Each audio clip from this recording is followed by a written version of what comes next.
اعوذ باللہ من الشیطان الرجیم، بسم اللہ الرحمن الرحیم۔ السلام علیکم۔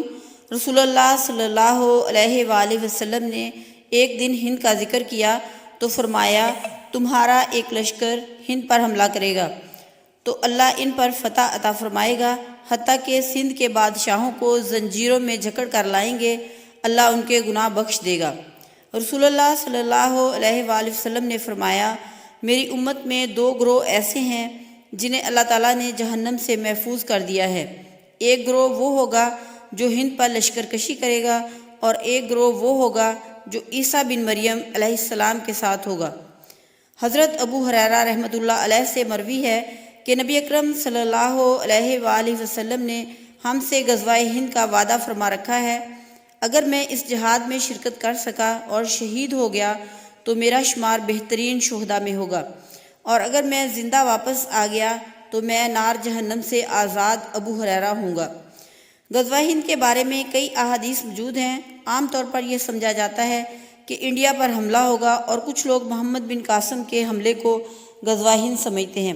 اگر ان احادیث کو غور سے پڑھیں تو واضح ہوگا یہ بہت اہم اور تاریخ کا رخ بدل دینے والا غزوہ ہوگا۔ جتنا مشکل کام ہوتا ہے اتنا بڑا اس کا بدلہ ہوتا ہے۔ یہ انتہائی مشکل ترین غزوہ ہوگا، اس لیے اس غزوہ میں شرکت کرنے والے سب افراد کی بخشش کا وعدہ ہے۔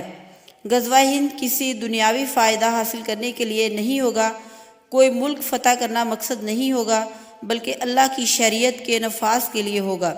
اس لیے اللہ کی مدد شامل ہوگی اور اللہ فتح دلوائے گا۔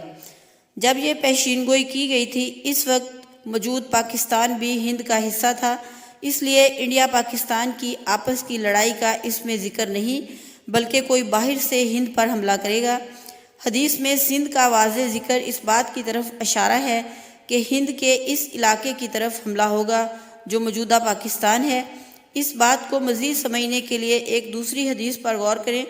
رسول اللہ صلی اللہ علیہ وآلہ وسلم نے فرمایا، کچھ لوگ مشرق کی جانب سے نکلیں گے جو مہدی کی حکومت کے لیے راستہ ہموار کریں گے۔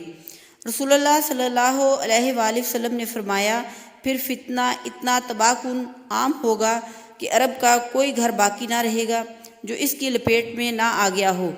پھر صلح جو تمہارے اور بنی صفر نصارائے روم عیسائیوں کے درمیان ہوگی، لیکن جو دغا کریں گے اور عظیم لشکر کے ساتھ تم پر چڑھائی کریں گے، اس میں 80 جھنڈے ہوں گے اور ہر جھنڈے کے ماتحت 12,000 فوج ہوگی، یعنی 9,60,000 فوج سے وہ تم پر حملہ آور ہوں گے۔ حدیث سے متعلقہ ابواب 9 لاکھ عیسائی فوج مسلمانوں سے لڑیں گے۔ اس حدیث میں امام مہدی اور یورپ کے ساتھ مسلمانوں کی عظیم جنگ کا ذکر ہے۔ امام مہدی کا مکہ میں ظہور ہوگا، اور حدیث کے مطابق مکہ کے مشرق سے فوجیں آئیں گی امام مہدی کے لشکر کے لیے۔ مکہ کے مشرق میں پاکستان افغانستان کا علاقہ ہے، جس سے یہ ثابت ہوتا ہے امام مہدی کے ظہور سے قبل پاکستان افغانستان میں مضبوط اسلامی حکومت قائم ہو چکی ہوگی۔ آج پاکستان میں تو اسلامی حکومت قائم نہیں ہے اور نہ ہی اللہ کی شریعت نافذ ہے۔ پاکستان میں دجالی جمہوریت اور سیکولرزم نافذ ہے جو اسلام کے مخالف نظام ہے۔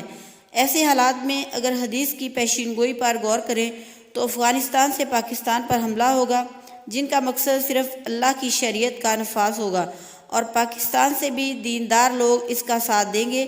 اس طرح پاکستان اور افغانستان میں ایک مضبوط اسلامی حکومت قائم ہوگی۔ پاکستانی فوج پھر اسلامی فوج بن جائے گی۔ پاکستان میں اللہ کی شریعت کا نفاذ ہو جائے گا، دجالی جمہوریت کا خاتمہ ہو جائے گا، کرپٹ سرمایہ دار جاگیردار ظالم حکمران امریکی ایجنٹ زنجیروں میں جکڑے جائیں گے۔